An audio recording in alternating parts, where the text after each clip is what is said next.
Hi Maple. We're going to pick up where we left off. Al is just about to find out what Plan C actually is. So off we go. Well, it went wrong, didn't it? Either his Plan A or his Plan B didn't work out. I don't even know which one he chose. Thinking of my dad, Plan A doesn't sound much like him, faking headaches, making a fuss, demanding this and that. I don't think he'd be very good at that. I think he probably went for Plan B, but never got that far. I guess that piece of metal in his brain was always going to kill him, one way or another. And now I'm here, Plan C, with a dry throat and a pumping heart, and a dead dad begging for my help. Now remember what I have told you, Al, and follow these instructions to the letter. See the cable with the blue tack on the end? Stick the blue tack onto the zinc tub. Make sure it's secure and that the wire has contact under the blue tack, metal to metal. The other end must connect to the black shiny box. Now copy the code that's written on top of the black box into the dialog box, but do not press enter. Sure enough, on top of the black box was written, in Chinagraph pencil, a string of letters and digits that read WMAGGGG7GE5EHGL2CWG. I have no clue what that means. Carefully and slowly with one finger, I copy them into the laptop. Done that?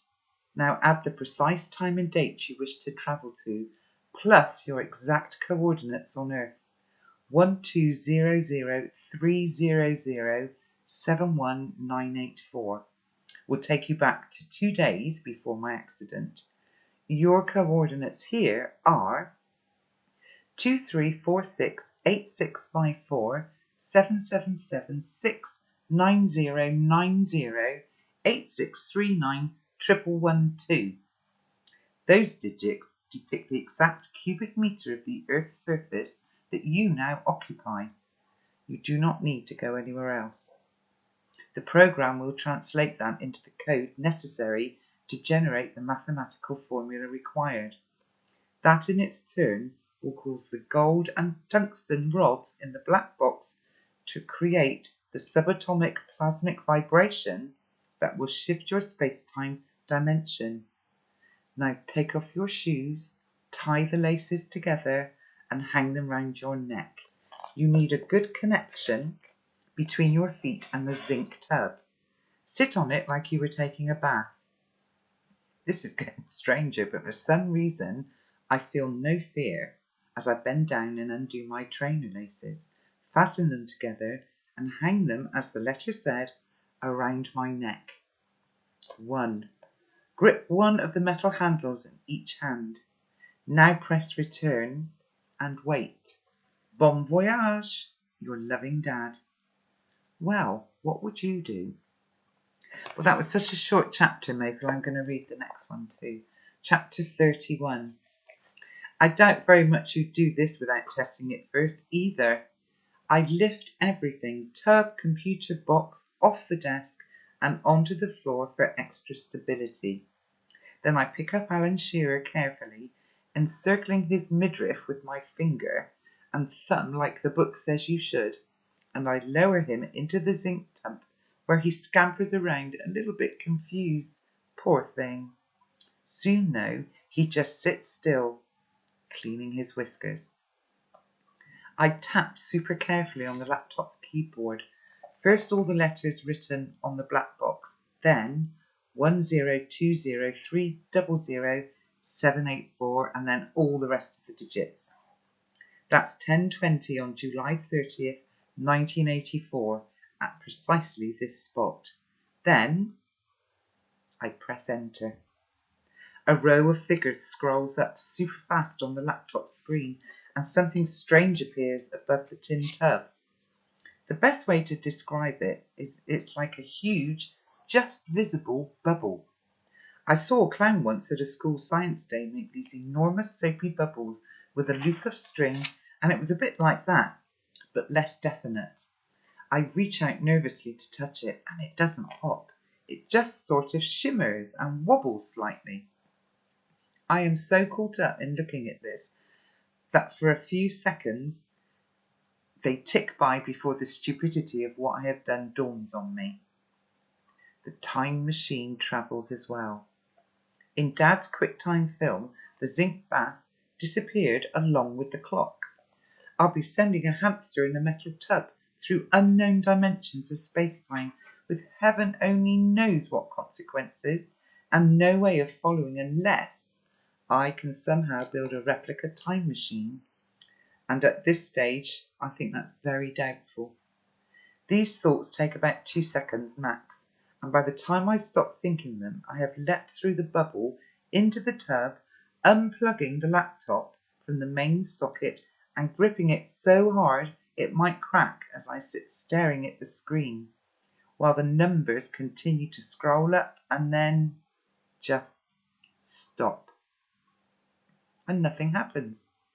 Well, not nothing exactly, but I have to be really careful in describing this because there is no flash, no explosion, no whooshing sound, no wind or electric shock or searing white light or anything. There's only a strange and brief blurring in front of my eyes, as if a huge invisible lens has passed in front of me. I'm still staring at the computer screen, but at the edges of my vision things are out of place, and I slowly take my eyes off the screen and look around. I'm still in the bunker, but it seems different. 1. Dad's letters have gone from the desk. 2. So has the mouldy cup, and I check with my hands where it was, running my palm over the desktop. 3. A minute ago, that would have sent up a small cloud of dust, but now it's perfectly clean. But some things have appeared that weren't there before. 1. On the desk is a half-eaten packet of biscuits. 2. On the floor is a small heap of comic books, Spider-Man and that sort of thing. They may have been there before, but I think I'd have noticed, and they're not the sort of thing my dad would have had. 3. On the wall is a dartboard with some tatty darts on it. Again, I think I'd have noticed this before. Along the wall are the bunk beds made up as before. There is a box next to one marked Dole Pineapple. Had that been there before? I couldn't be certain. There's a scratching noise coming from by my feet, and there is Alan Shearer. I scoop him up in my hands. Hello, mate, you made it. He twitches his nose at me, and I shove him in the big front pocket of my coat, which I'm pretty sure is not recommended by Dr. A. Borgstrom in Hamster Fancying for Beginners, but it's not going to be for long. Behind me the steps lead up to the door as before, but instead of being old with blistered paint and rust marks, the door is fresh and smooth. So that's time travel then, I say to Alan Shearer out loud. I check myself over. Everything seems all right. I put my right foot out and touch the floor beyond the zinc tub, like I'm testing the water in a swimming pool. Seems all right, and I'm about to make for the door when I turn back and look carefully at the laptop. This, I realise, will be crucial to getting me back, and I'm nervous in case it's damaged. Its screen is still on, which reassures me, and I turn for the steps and open the steel door. Crouching, I come out where the stairs are, and the planks are replaced over the hole. I ease a couple of them to one side and climb up the steps into the garage. Into a different world. Well, same world, but a different time. You'll get used to it. I did. Wow, Al and Alan Shearer have actually time travelled. Did you think they'd do it? I was a little bit unsure. But I'll end it there for tonight, Maple. And I will speak to you again tomorrow. Bye for now. Bye.